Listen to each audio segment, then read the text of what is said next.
Welcome to the Deep Dive, the show where we take a stack of fascinating sources, articles, research our own notes, and really pull out the most important nuggets of knowledge and insight, hopefully custom tailored just for you. That's the goal. Today, we're plunging into a topic that might genuinely surprise you with how deeply it's woven into, well, the fabric of your daily life, even if you've maybe never realized it before.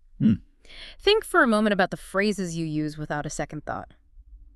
Have you ever told someone to break the ice at a quiet gathering? Sure. Yeah. Perhaps you found yourself on a wild goose chase for something elusive. Definitely done that. Or maybe you've described someone's jealousy as, the green-eyed monster. A classic. Well, here's the astonishing truth.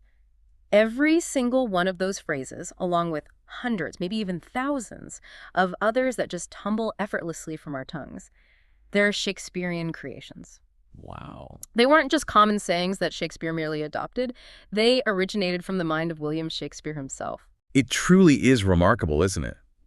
His linguistic legacy is so profoundly embedded in our everyday speech that we utter his words and phrases without even a moment's consideration of their origins. Right. It's really a testament to a genius that absolutely transcended his own time, reaching across centuries to shape how we communicate even now. That's a powerful way to put it.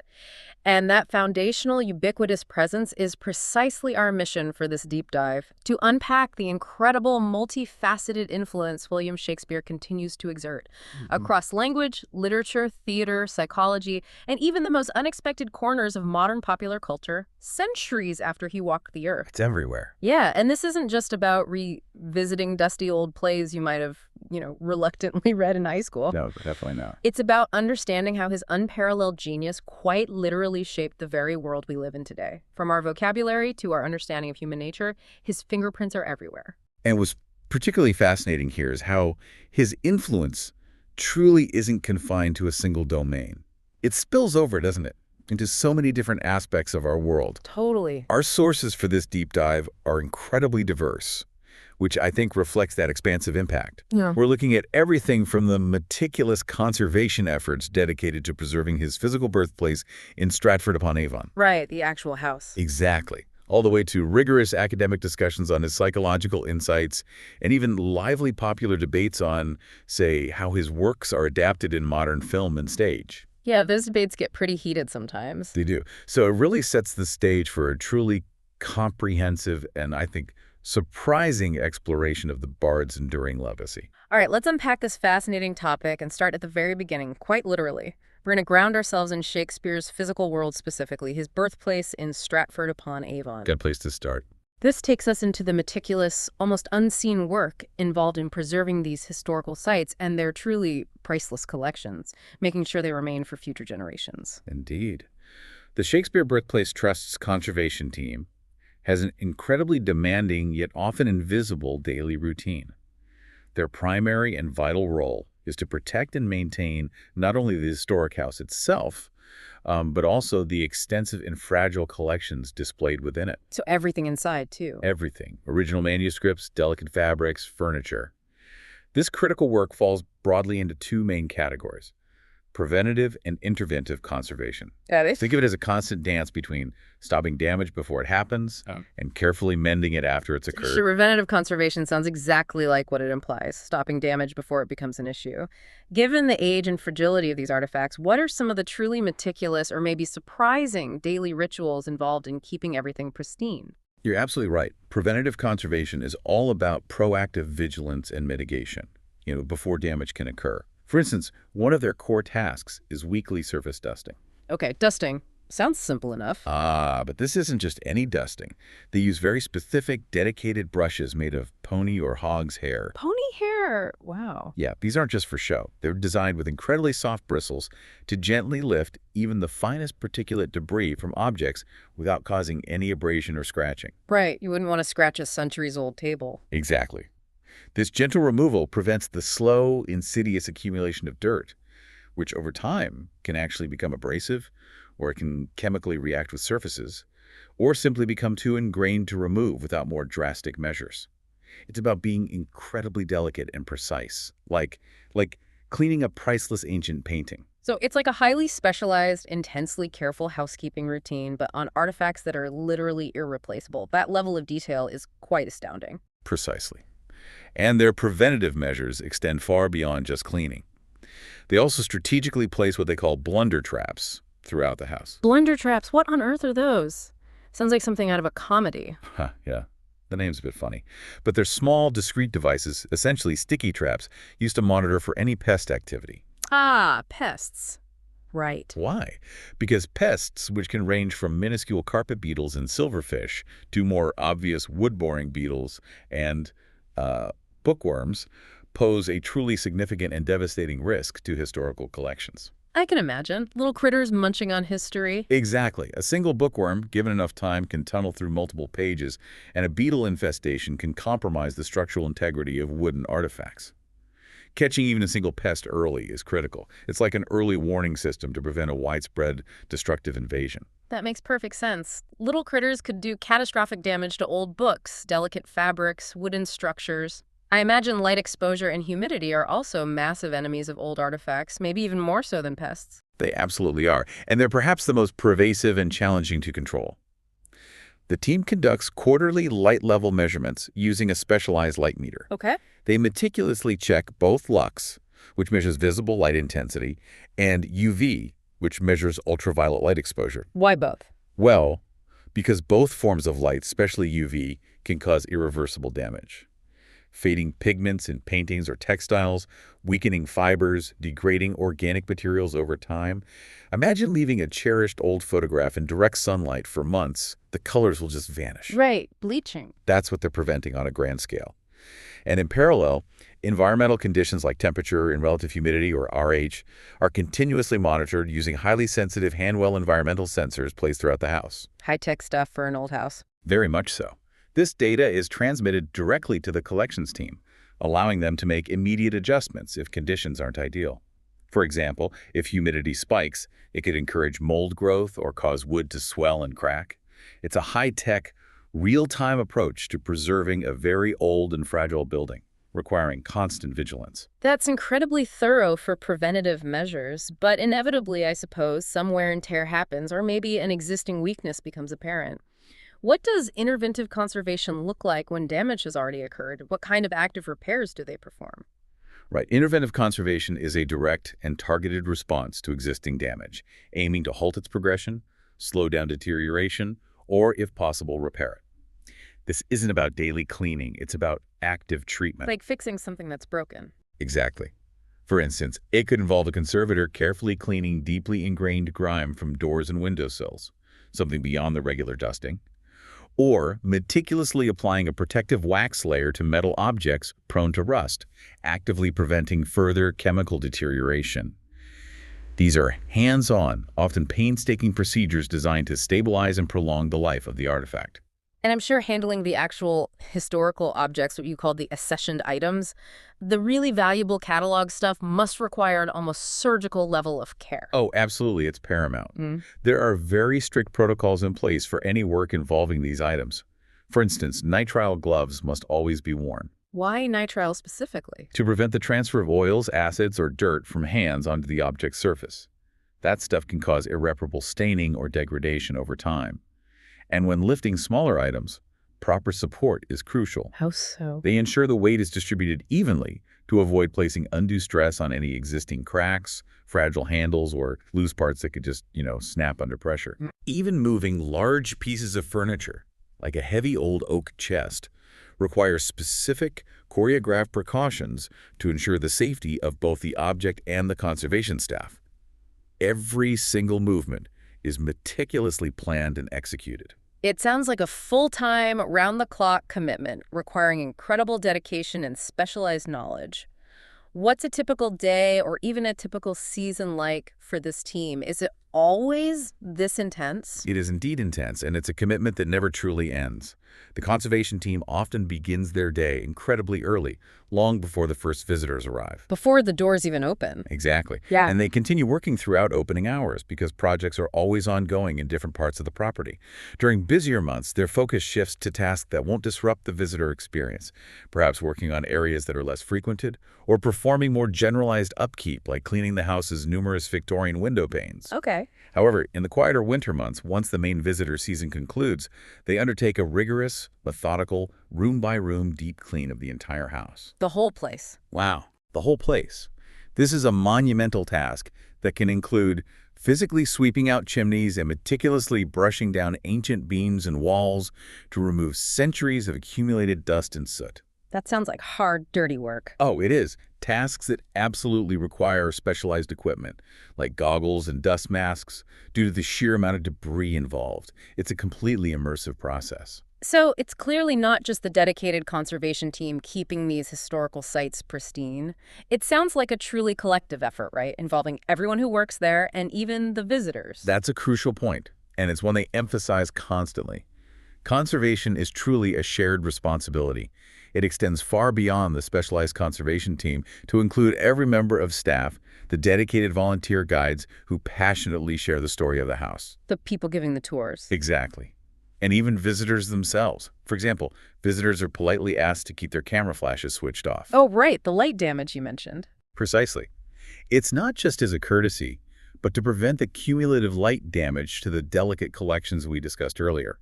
Every single person who steps foot into Shakespeare's birthplace plays an integral part in protecting this invaluable piece of history for future generations. It's a collective act of guardianship. And this painstaking preservation work isn't confined solely to his birthplace, is it? I imagine other properties are part of this broader effort. You're absolutely correct. It's part of a much broader, ongoing effort by the Shakespeare Birthplace Trust. Other properties intimately associated with Shakespeare and his family, like Anne Hathaway's cottage. Where his wife grew up. Right, the charming farmhouse. And Shakespeare's new place, the site of his family home for many years in Stratford, they also require consistent, rigorous care and conservation. This underscores the sheer scale of this vital preservation endeavor. It's about maintaining a complete physical legacy, allowing us to step back in time and connect with the world Shakespeare knew. From the meticulous physical preservation of his homes, let's now transition to something equally enduring, if not maybe more so. The language itself. Ah, yes. We're moving from the guardians of his birthplace to Shakespeare, the linguistic architect, and how he literally built the English language as we know it, shaping it brick by linguistic brick. And what's truly fascinating here is to consider the state of English during Shakespeare's time, roughly the late 16th and early 17th centuries. This period is known as early modern English. Right. And it was incredibly unfixed, in both structure and vocabulary, constantly in a state of rapid flux and expansion. It was voraciously absorbing words from other languages. Why was that happening so much then? Well, due to the prevailing geopolitical landscape. Think of the age of exploration, international diplomacy, various wars, all of which were expanding horizons and bringing new concepts that English simply didn't have words for yet. Like new foods, new places, new ideas. Exactly. It was a linguistic Wild West, ripe for innovation. So writers like Shakespeare weren't just being arbitrarily creative, they were actually filling a real practical need for new vocabulary to express these burgeoning philosophical and scientific ideas, or even just new experiences. Precisely. The existing vocabulary was often insufficient to capture the complexity of the burgeoning world. This societal and intellectual demand led to what scholars call neologizing. Neologizing, creating new words. Essentially, yes. Yeah. The invention, borrowing, or adoption of words or phrases from other languages, particularly Latin, Greek, and modern Romance languages like French or Italian.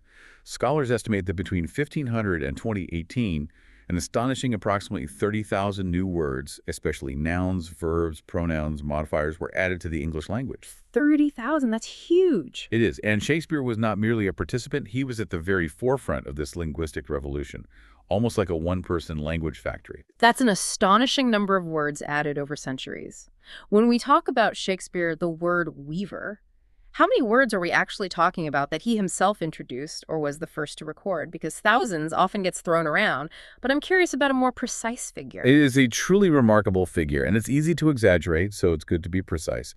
While vague estimates of countless thousands are often tossed around, Warren King, a respected scholar, clarifies it with precision. Okay, what did he find? Out of the 17,677 unique words found across all of Shakespeare's collected works, that's his plays, sonnets, narrative poems, about 1,700 of them were first used by him. Wow. 1,700 words he either coined or was the first to put down on paper. That's genuinely impressive. Not quite countless thousands, but still massive. It's a significant contribution, absolutely, to the very foundation of our language. How did he do it? What were his methods for creating these new words that have endured for centuries?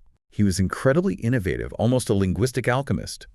He employed several ingenious methods. He would frequently change nouns into verbs, or verbs into adjectives. I like verbing a noun. We still do that. Exactly. He was a master at it, blurring traditional grammatical boundaries to create new meanings.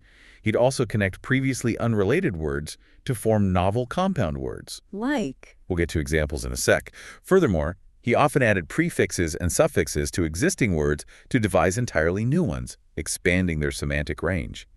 And, perhaps most impressively, he simply devised words that were wholly original, springing directly from his fertile imagination. Just made them up from scratch. Seemingly, filling a void that the English language didn't even know it had until he articulated it.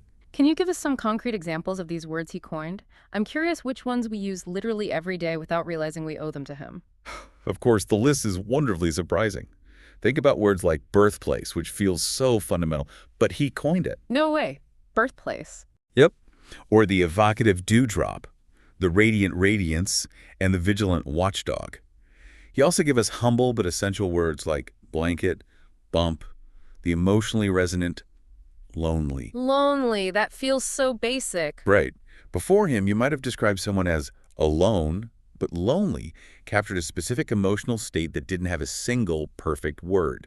He also gave us upstairs. Upstairs. Seriously. Seriously. These aren't obscure literary terms. These are words so ingrained in our everyday vocabulary that it's genuinely hard to imagine English without them.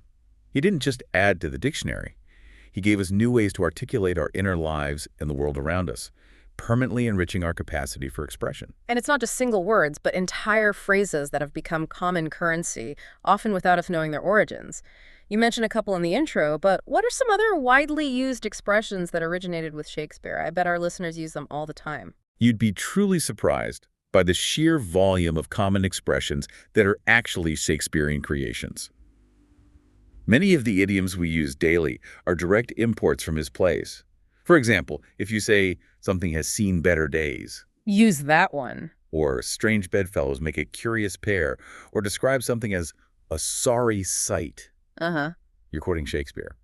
The idea of coming full circle also comes from him. Full circle. Okay. From The Taming of the Shrew, we get the well-known break the ice and kill with kindness. Kill with kindness. Wow. If you're feeling something in my heart of hearts or visualizing something in my mind's eye, you're channeling Hamlet. Right, Hamlet's famous lines. Romeo and Juliet gave us the frustrating wild goose chase, and The Merchant of Venice introduced the romantic notion that love is blind. Love is blind. That's Shakespeare. That's Shakespeare. The list continues with ubiquitous phrases like being in a pickle. In a pickle. Something being dead as a doornail. Feeling more in sorrow than in anger. Maybe being cruel only to be kind. Cruel to be kind, yeah. And, of course, the absolutely iconic, the green-eyed monster for jealousy. He also gave us be-all and end-all from Macbeth, the concept of fair play from The Tempest. Fair play. Like in sports. The concept, yeah. Describing someone with a heart of gold from Henry V, and the optimistic declaration, "The world is my oyster," from The Merry Wives of Windsor. It truly is an almost endless stream of linguistic gifts that he bestowed upon the English language. It's absolutely astounding how deeply embedded his language is in our everyday speech. And it wasn't just about coining words and phrases. His plays also played a crucial role in the standardization of the English language, didn't they? How did that come about? What's fascinating here is the almost accidental ripple effect of his popularity. Once Shakespeare's plays became widely performed and increasingly popular, particularly in the late 17th and 18th centuries. So after his death, really? Yes, their prominence inadvertently contributed to the standardization of English. As people across different regions and social strata were exposed to these works, they absorbed common grammar, spelling, vocabulary. It provided a sort of linguistic common ground. A shared reference point. Exactly. This influence was further cemented by monumental works like Samuel Johnson's A Dictionary of the English Language, published in 1755. The famous dictionary. The very one. It quoted Shakespeare more extensively than any other writer.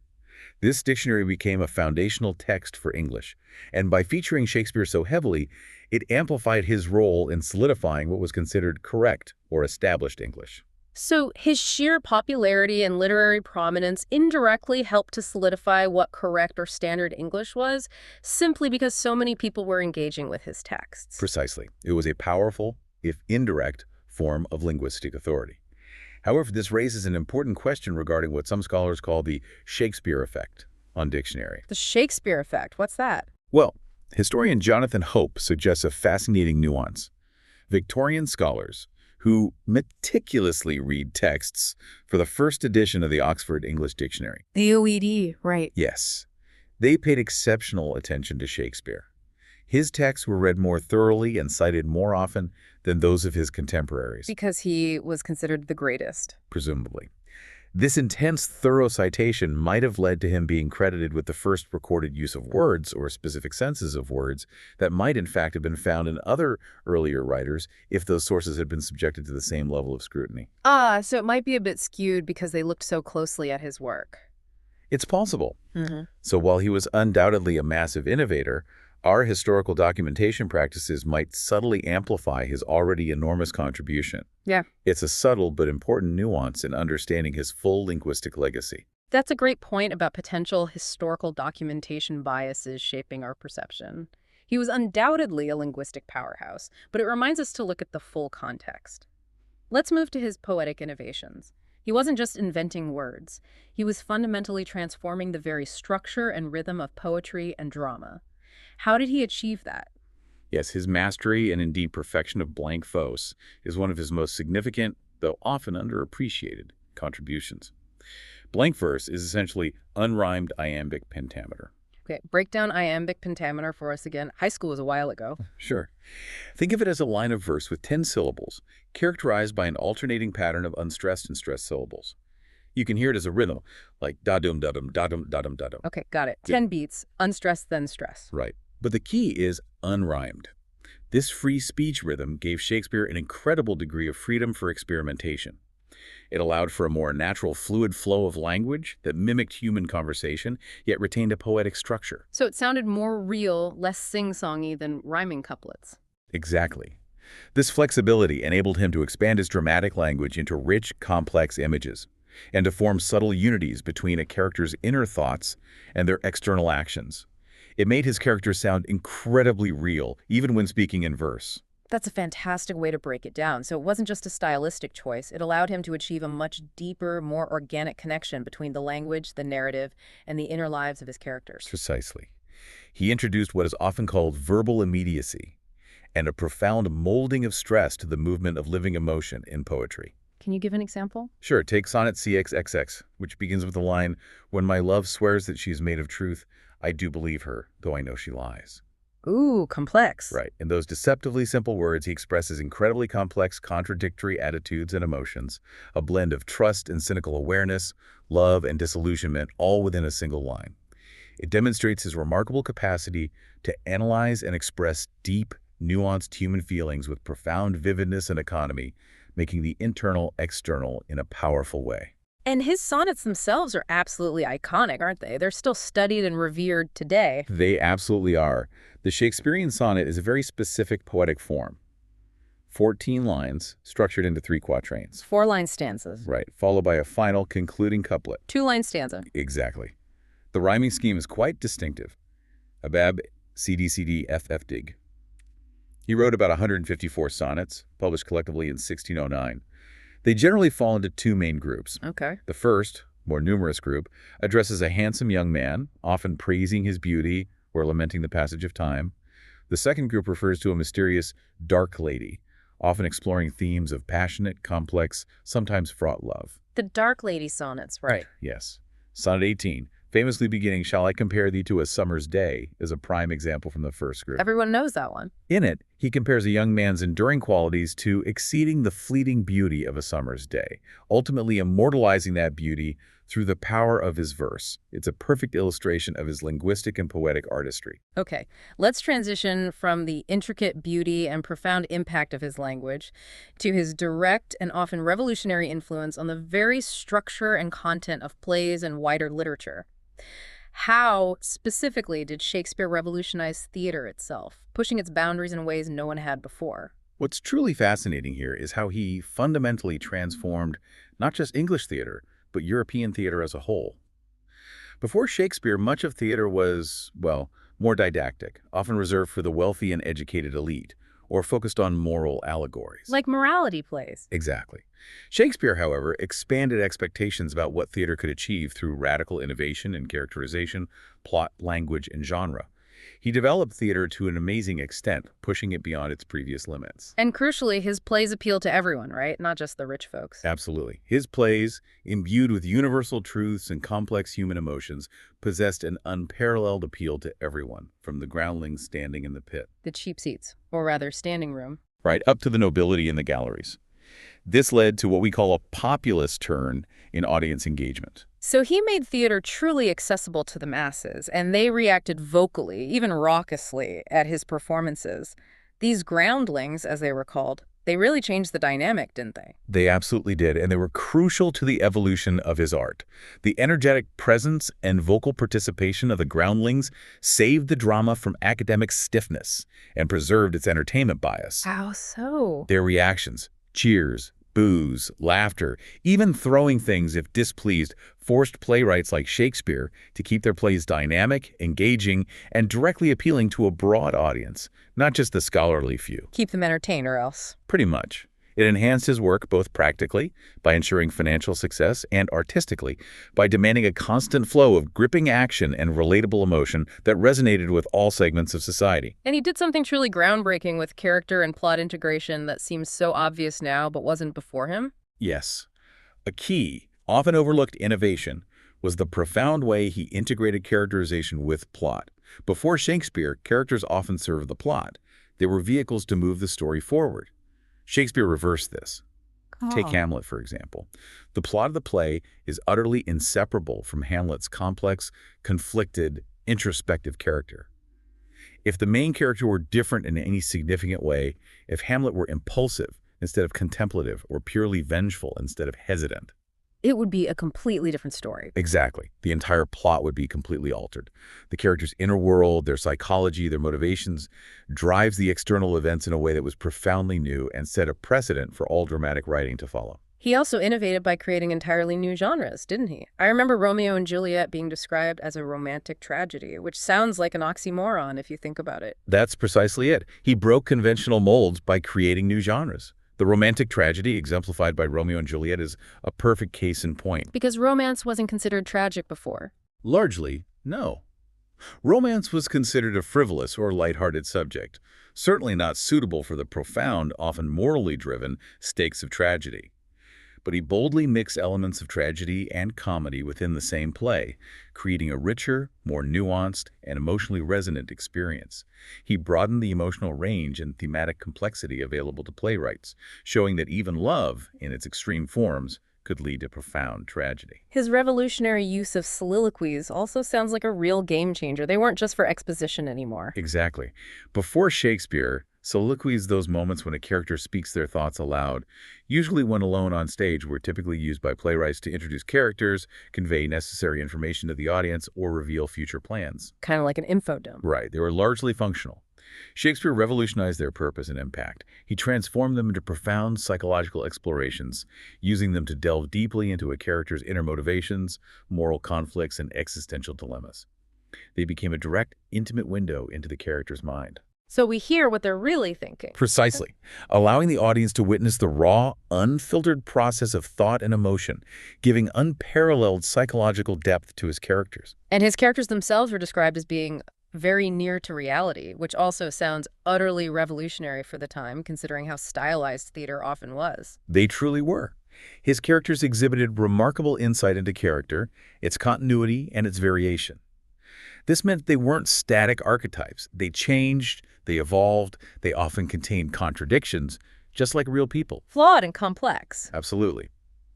Love's Labour's Lost, an early comedy, is often noted as a significant turning point for showcasing sharply individualized characters, even in a lighter play. Figures like Richard II and Bolingbroke are presented as complex and psychologically solid individuals, not just historical figures. And then there's Falstaff. Falstaff, a masterful creation, a seemingly minor character in the Henry IV trilogy. Yet he becomes a truly powerful, vital commentator on life and events, passing judgments with his superabundant comic vitality. He steals the show, basically. He really does. Yeah. This demonstrates Shakespeare's incredible capacity to view his plays as organic wholes, where every character, even a seemingly minor one, contributes meaningfully to the overall meaning and dramatic texture.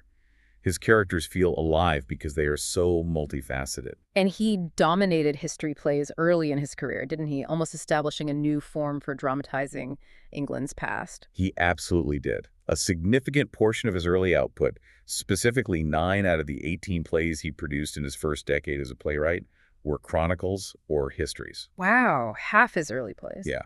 These were often based on prevailing Tudor political thought, effectively dramatizing England's past, focusing on the follies and achievements of kings, their misgovernment, and the resulting problems that arose for the kingdom. So political dramas, really. In a way, yes.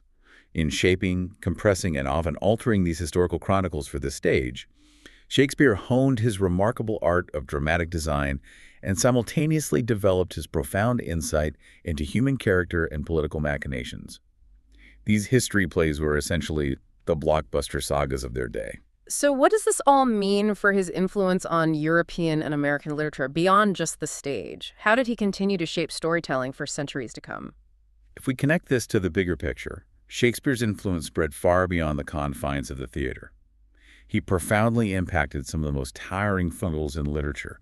Think of major novelists like Herman Melville, Moby Dick, Charles Dickens, Thomas Hardy, William Faulkner, all of whom drew deeply from his wellspring. How so, with someone like Dickens? Well, Dickens, for instance, liberally wove Shakespearean quotations throughout his novels and remarkably drew at least 25 of his titles directly from Shakespearean works. 25 titles, that's amazing. It is. And Herman Melville, in his epic Moby Dick, frequently employed Shakespearean devices like formal stage directions within the narrative and extended introspective soliloquies from his characters. Soliloquies in a novel. Yeah. And Captain Ahab himself is often analyzed as a classic Shakespearean tragic figure, a great man brought down by his fatal flaws and obsessions, much like Lear or Macbeth. That makes total sense, the obsessive quest. Exactly. And his impact wasn't limited to novelists. Romantic poets were also heavily influenced, seeing something in his work that spoke to their own artistic impulses. Absolutely. Poets like Samuel Taylor Coleridge and others from the Romantic movement were particularly drawn to Shakespeare's profound anticipation of modern psychological themes, especially that of self-consciousness. Thinking about thinking. Right, which is notably explored in Hamlet. Coleridge was fascinated by Hamlet's introspection and delay. The esteemed critic George Steiner even went so far as to call all English poetic dramas from Coleridge to Tennyson feeble variations on Shakespearean themes. Ouch. Feeble variations. Well, it isn't meant as an insult to those later poets, but rather a powerful testament to just how foundational Shakespeare's work became. It was the original blueprint, setting the standard for all subsequent poetic drama. This is where it truly gets profound. Shakespeare's recurring themes didn't just influence individual writers, they became archetypes, giving us the very blueprints for countless stories. Can you unpack some of those universal story patterns that he solidified, which we still see everywhere today? His plays provided foundational narratives, almost mythic structures, that still resonate powerfully today, transcending time and culture. We see the timeless theme of the prodigal son. The rebellious child returning. Sort of, yeah. That powerful individual struggle to meet expectations, often involving a journey of rebellion, loss, and eventual return or self-discovery. You find this dynamic in plays like Henry IV, where Prince Hal grapples with his destiny. From tavern dweller to king. Exactly. In The Merchant of Venice, with characters facing significant losses, and most profoundly in King Lear, where a king's hubris leads to the tragic disintegration of his family and kingdom. And the star-crossed lovers archetype, that's undeniably Shakespearean. Oh, absolutely. The concept of star-crossed lovers, where young lovers face seemingly insurmountable obstacles to be together, is epitomized by Romeo and Juliet, of course. The ultimate example. But it also echoes through the chaotic, magical entanglements of A Midsummer Night's Dream and the early romantic dilemmas in Two Gentlemen of Verona. He really codified that narrative of fated love battling against external forces. And then there's the classic parent-child conflict, which still drives so many coming-of-age stories. Exactly. He deeply explored parent-child conflict in coming-of-age stories, focusing on a child's struggle for independence, identity, sometimes rebellion against parental authority or expectations. Like, You see this dynamic playfully explored in The Taming of the Shrew, with Catherine and her father, and with profound depth in The Tempest, as Prospero guides his daughter Miranda.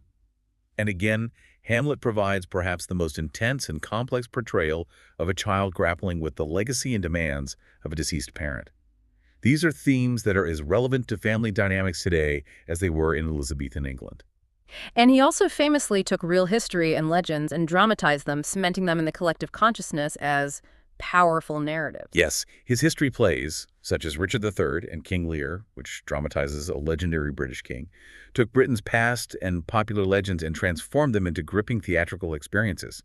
He didn't just record history, he dramatized it. Gave it life. Exactly, giving it emotional weight, moral complexity, and memorable characters. These plays became the lens through which many people understood their own national narrative and its foundational myths. Let's broaden our discussion even further, beyond the traditional stage and literary forms, to truly unexpected areas where Shakespeare's influence resonates, starting with something as profound as psychology. How did his plays, centuries before Freud, offer such deep and enduring insights into the human mind? It's quite astonishing how prescient he was. Shakespeare's characters effectively serve as timeless case studies of mental and emotional typology. Case studies, like for psychologists. Almost. You can look at King Lear's descent into madness as a profound exploration of an aging man's struggle with mortality, loss of power, the terrifying consequences of hubris. Right, the storm scene. Exactly. Othello provides an unparalleled, almost clinical examination of the violent, consuming irrationality of jealousy and how it can be manipulated to destroy. Iago's manipulation is terrifying. It is. Lady Macbeth illustrates the deranging, corrosive effects of intense guilt and ambition on the psyche, driving her to madness. On the lighter, or perhaps more hedonistic side, Falstaff exemplifies a life driven by animal appetites and a cunning wit. Living life to the fullest, perhaps too full. Perhaps. Even Ophelia, in her heartbreaking demise, provides a poignant, almost clinical portrayal of the suicidal despair of a dissolving self, overwhelmed by grief and circumstance. His characters feel so real because their internal struggles are so meticulously rendered. It truly sounds like his characters were almost proto-psychological profiles, laying groundwork for future understanding. And I seem to recall that Freud himself made a direct connection between his own groundbreaking work and Shakespeare. That's absolutely correct, and it speaks volumes about Shakespeare's enduring psychological depth. Sigmund Freud, in his seminal work, The Interpretation of Dreams, published in 1900. A foundational text for psychology. Right. He immediately connected his nascent concept of the Oedipal complex, the idea of a child's unconscious desire for the parent of the opposite sex and rivalry, with the same-sex parent directly to Hamlet. Hamlet and his mother, Gertrude. Exactly. Freud stated that the play has its roots in the same soil as Oedipus Rex, drawing a clear parallel between the ancient Greek tragedy and Shakespeare's masterpiece in illustrating this complex. It underscores just how deeply the psychological truths embedded in Shakespeare's creations resonated with, and indeed could illustrate, nascent psychological theories centuries later. What's also fascinating is Shakespeare's remarkable respect for psychological diversity. How did he manage to achieve such a wide range of realistic, nuanced characters without resorting to simple good versus evil portrayals? Over the course of his 38 plays, Shakespeare created hundreds of unique characters, each with an astonishing variety of personalities, distinct thoughts, nuanced feelings, complex motivations, believable behaviors. A huge cast across all the plays. Huge. What's even more impressive is that he gave each one a distinctive voice and a fully realized presence that feels authentically human. In a striking expression of this humanistic, diversity-embracing spirit, he never simply demonized his villains. Like Iago or Richard III. Right. He portrayed them with genuinely sympathetic qualities, or at least with motivations that, however twisted, made them understandable on a human level.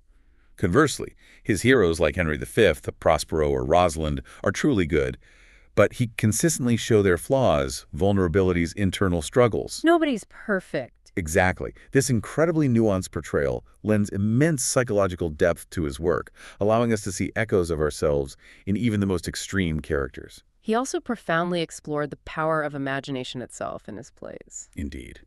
His plays build incredibly dense networks of metaphorical interaction between what might seem like disparate states: sleep, dreaming, illusion, madness, children's play, the transformative power of love, moments of profound revelation. All connected to the mind's eye. Precisely. He portrays the human imagination not merely as a fanciful escape, but as a wild, dangerous, yet ultimately creative source of new critical awareness. A force that can reveal truths about ourselves, our society, the world around us. His works meticulously map the symbolic resonances and fluid boundaries between these different realms of imaginal experience, showing how our inner world shapes our reality. And ultimately, all of this culminates in his art having a truly transformative effect on the audience. He wasn't just entertaining, he was changing them. This raises an important question. Why did Shakespeare go to such lengths to create these complex, sometimes challenging plays full of wordplay and intricate plots? Yeah, why make it so complicated sometimes? Well, his plays aim not just to entertain in a superficial way, but to stimulate truly provocative insights about individual and collective life. He intentionally kept audiences off balance and uncertain with convoluted plots, sometimes bizarre words, audacious genre mixing. To keep them guessing. Not just guessing, but thinking. This wasn't to confuse them for confusion's sake, but rather, as one scholar puts it, to open their eyes to fresh possibilities, new dimensions of perception, feeling, and empathic connection. He challenged them to think and feel more deeply, encouraging a more profound engagement with the human experience. Moving from the mind to music, Shakespeare's influence extends profoundly into opera and classical music. It's not just a historical curiosity, is it? His works are still inspiring new compositions today. Not at all. It's a vibrant, ongoing source of inspiration. It's estimated that over 300 operas have been inspired by Shakespeare's plays. 300? And remarkably, new operas continue to be created annually around the world, proving his ongoing fascination for contemporary composers and librettists. This consistent output speaks to the timelessness and universal appeal of his narratives, which lend themselves so beautifully to the heightened emotions of operatic storytelling. Can you give us some specific examples of key 21st century adaptations? What are modern composers doing with his timeless works? Dr. Michael Halliwell's research specifically highlights 3 significant modern operas that exemplify this continuing trend. First, there's Brett Dean's Hamlet from 2017. Hamlet as an opera. Interesting. Yeah, it received critical acclaim, awarded Best Premiere in 2018. Dean's adaptation sought to explore characters and their motivations even deeper by layering music with long, soaring vocal lines, repetitive rhythmic figures, even electronic effects, adding a contemporary sonic landscape. How did he handle the text? While remaining profoundly true to Shakespeare's text, Dean daringly redistributed famous lines, including to be or not to be, across different characters or situations to achieve new, surprising insights into their psychology and relationships. That's a bold choice, redistributing to be or not to be, but it sounds like it paid off in terms of fresh interpretation. What about The Tempest? Thomas Eddaies' The Tempest, which premiered in 2004, is another powerful and often eerie adaptation. Eddaies drastically reduced Shakespeare's original script to its bare essence, focusing on the core narrative and emotional arc. Streamlined it. Right. He also modernized some of the original words for clarity, making the libretto more accessible to contemporary audiences, and brilliantly incorporated electronic effects to evoke the magical, otherworldly strangeness of the enchanted isle on which the play is set. Capturing magic with sound. Exactly. Yeah. And then there's Ryan Wigglesworth's The Winter's Tale, which premiered in 2017, the composer's first opera. Wigglesworth preserved the plot's essential core while making strategic exclusions of some minor characters to tighten the dramatic grip and sharpen the focus. So focusing the drama. Yes. It's described as less modernistic in its musical language than the other two, but it masterfully captures the play's profound poignancy through its melodic music. That's a great overview of the contemporary operatic landscape. But why do Shakespeare's works lend themselves so incredibly well to opera specifically? What is it about his writing that makes it such a rich and enduring source for operatic adaptation? What's fascinating here is that Shakespeare's works are absolutely teeming with archetypal characters and situations that transcend time, culture, even language. Opera, by its very nature, is an exaggerated, heightened, intensely emotional art form. Everything turned up to 11. Pretty much. It's perfectly suited to translate Shakespeare's larger-than-life characters confronting extreme emotions, passionate love, consuming envy, burning hate, insatiable revenge, profound despair, boundless joy. As Dr. Halliwell points out, these are the very lifeblood of opera, serving as its core emotional material since its very invention over 400 years ago, around the same time Shakespeare was writing. So the big emotions just fit opera perfectly. Exactly. The raw, universal human experience he captured is perfectly amplified by the operatic form. And it seems new media is playing a huge role in making opera more accessible, carrying Shakespeare's influence even further, perhaps to audiences who might never step foot in a traditional opera house. Indeed. Major advances in new media, such as live broadcasting of opera performances to cinemas worldwide. The Met Live in HD, things like that. Exactly. And the widespread availability of streaming services have completely re-emphasized the visual essence of opera. This isn't just about sound, it's about compelling visual storytelling. This development actively challenges directors and designers to create works that appeal to broader, more diverse audiences beyond the traditional, often exclusive, opera house setting, effectively pushing the boundaries of adaptation and reach. It brings Shakespeare's operatic narratives to a truly global viewership. Beyond opera, his influence is clearly all over musical theater and classical music, too, isn't it? He really laid the groundwork for so much of what we hear today. Absolutely. Think of West Side Story. The classic Romeo and Juliet update. Right, the iconic musical famously inspired by Romeo and Juliet, which is a prime example of Shakespeare's profound and often direct impact on modern musicals. In West Side Story, the songs are not merely breaks in the action, they became integral to the dramatic story, driving the plot, revealing character, responding directly to key story beats. The songs are the story. In many ways, yes. In classical music, many of the greatest composers created masterpieces based on his plays. Giuseppe Verdi, for example, created 3 of his most celebrated operas based on Shakespeare: Macbeth, Otello, and Falstaff. Wow, Verdi loved Shakespeare. He certainly did. Hector Berlioz was inspired by The Tempest, Felix Mendelssohn by A Midsummer Night's Dream, and Pyotr Ilyich Tchaikovsky by Romeo and Juliet. His narratives provide a canvas for musical expression across genres and centuries. So his stories, his characters, his themes are constantly being reinterpreted and reborn across a truly vast array of different art forms. That brings us to modern adaptations in film, TV, and how stage settings have evolved. Many of Shakespeare's plays have been adapted into films, some sticking remarkably close to the original, others taking significant liberties. That's a key point of ongoing discussion and creative tension in the world of Shakespearean adaptation. Many film adaptations, like Orson Welles' Julius Caesar back in 1953, Peter Brook's King Lear in 1970, Kenneth Branagh's Much Ado About Nothing in 93. Branagh did a lot of Shakespeare films. He did. Richard Long Crane's Richard III in 95 and Baz Luhrmann's Romeo plus Juliet in 96, they all retained the original language and, to varying degrees, the original structure. But then you get things like The Lion King. Exactly. His plots are also reimagined much more liberally, stripped of their original dialogue and context. In films such as the aforementioned West Side Story, Orson Welles' To Chimes at Midnight, which focuses on Falstaff, Disney's The Lion King, which is famously based on Hamlet. Right, Simba's Hamlet. Pretty much. Yeah. The teen comedy 10 Things I Hate About You. Taming of the Shrew. Yep. And even the modern rom-com Deliver Us from Eva, also based on Shrew. And this influence extends powerfully into novels as well, where his archetypal plots are constantly being reworked and re-examined in new literary contexts. Absolutely. You can see his archetypal plots providing foundational structures in novels like Charles Dickens' Oliver Twist, which has echoes of that prodigal son theme we talked about. Herman Melville's Moby Dick, as we discussed, Captain Ahab as a tragic hero. Aldous Huxley's dystopian masterpiece Brave New World directly references The Tempest. Oh, Brave New World. Exactly. Patricia Highsmith's psychological thriller, The Talented Mr. Ripley, with its themes of identity and manipulation. And Jane Smiley's Pulitzer-winning A Thousand Acres, Which is King Lear on a farm. a direct retelling of King Lear set on an Iowa farm.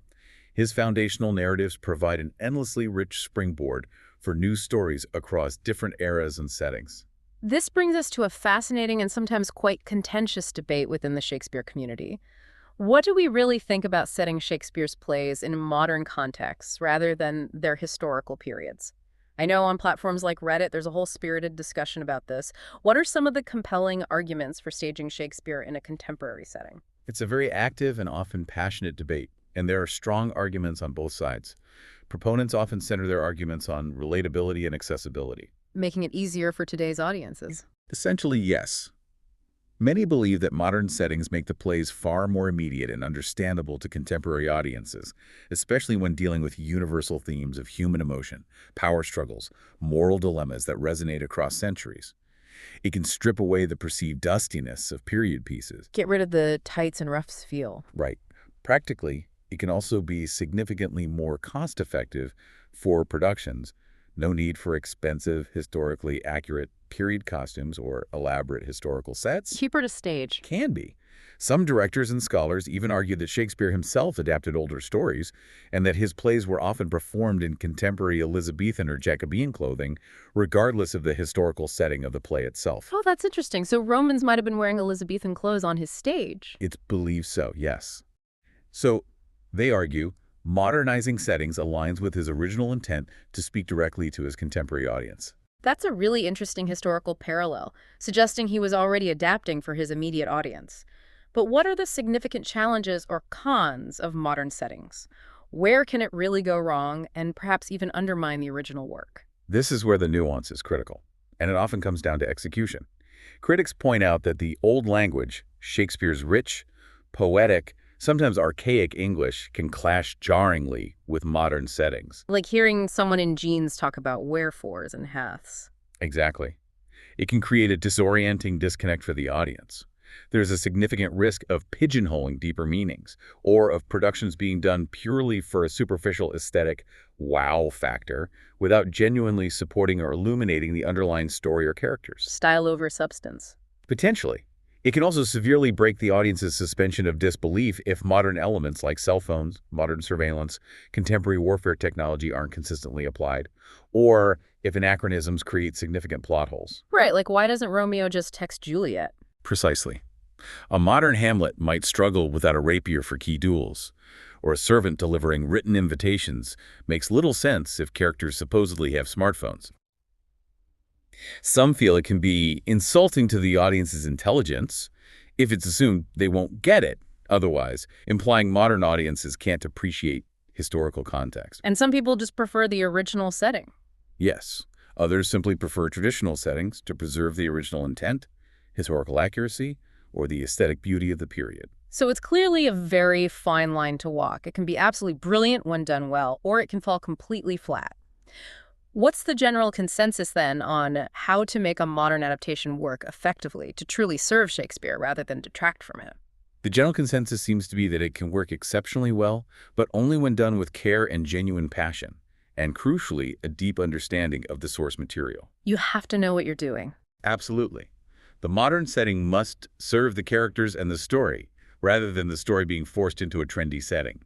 Directors need to trust the script and its inherent power, rather than using a modern concept to compensate for a lack of understanding or to simply shock the audience. So what are some examples where it really worked? Well, examples often cited for truly successful execution include Baz Luhrmann's Romeo plus Juliet, where the ingenious choice to transform swords into guns, branded with names like Sword, made the feuding family's violence both contemporary and terrifyingly real. Yeah, that was visually striking. Ian McKellen's film version of Richard III, set in a fascist 1930s England, brilliantly underscored the play's themes of totalitarianism and ambition. And productions of Othello set in a modern military environment often translate the context of rank, loyalty, and betrayal with chilling effectiveness. It's about finding that resonance without undermining the original text's profound power. This is where it gets to the heart of the matter. After all this discussion, from physical preservation to modern adaptations, why does Shakespeare still matter so much today? Why the undeniable, almost inescapable resonance centuries later across the globe? It truly comes down to his unparalleled ability to tap into what we call really big universal themes, the fundamental experiences of being human. The stuff everyone goes through. Exactly. Themes like life, love, death, betrayal, ambition, justice, revenge, the complexities of power.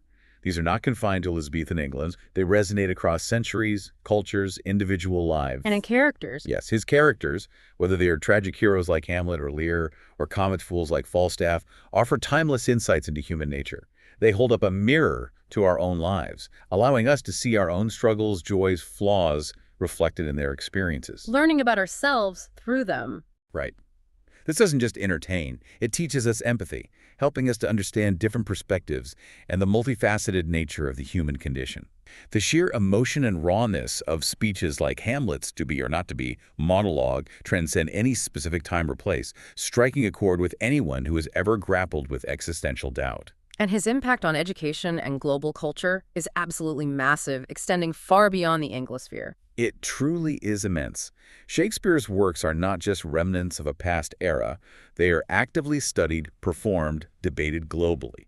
They are considered an essential part of cultural education and academic learning in countless countries, serving as a cornerstone of literary and dramatic understanding. Required reading in schools everywhere? Pretty much. His linguistic contributions, those thousands of words, common phrases, grammatical structures we discussed, continue to make the English language richer and livelier. People literally use Shakespearean language daily without even realizing its origins, demonstrating his invisible yet pervasive influence. We're all quoting Shakespeare without knowing it. To some extent, yes. His legacy isn't just confined to English culture, it's a truly global phenomenon. He's vital to American philosophy, etiquette, belief, as exemplified by President Bill Clinton's remarks on his importance and the presence of his sculpture in New York's Central Park. Theater companies worldwide continue to host vibrant festivals dedicated to his works, translating and interpreting them for new audiences, demonstrating his ongoing cultural significance as a truly global phenomenon. Despite this profound, enduring influence and pervasive legacy, there's still a deep sense of mystery surrounding Shakespeare himself, isn't there? The man remains somewhat elusive, even though his work is so omnipresent. Yes, and it's quite remarkable, almost a paradox. Despite his profound and enduring influence on so many aspects of our world, the man himself remains somewhat elusive. There's surprisingly limited concrete information about his personal life, his exact thoughts, his day-to-day existence. We know the basics, but not the intimate details. Exactly. This lack of definitive biographical detail paradoxically makes his immense impact on the world even more profound, almost as if the work itself took on a life independent of its creator, transcending the man. This persistent mystery only adds to his mystique, fueling endless fascination and speculation, making his genius seem almost otherworldly. Well, we've certainly taken quite the deep dive today into the enduring, multifaceted world of William Shakespeare. We've explored the meticulous preservation of his physical legacy, safeguarding the very homes he inhabited. From the dusting to the humidity control. Right.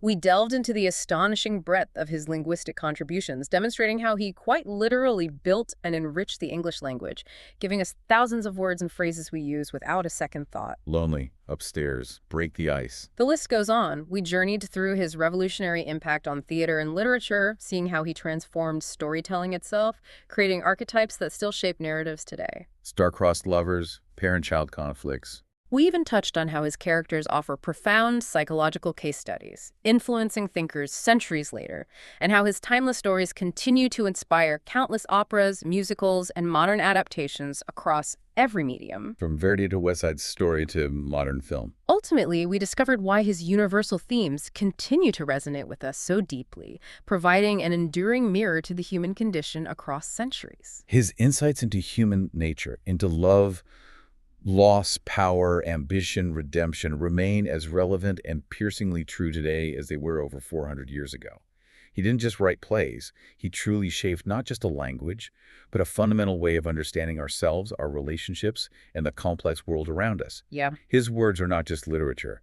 They are a living part of our collective consciousness. So what does this all mean for the future? Given Shakespeare's incredible ability to adapt historical events and narratives for his own time, and the ongoing debate about modernizing his settings for new audiences, what new forms, what surprising mediums, or what radical adaptations might his works take in another 100 or 200 years?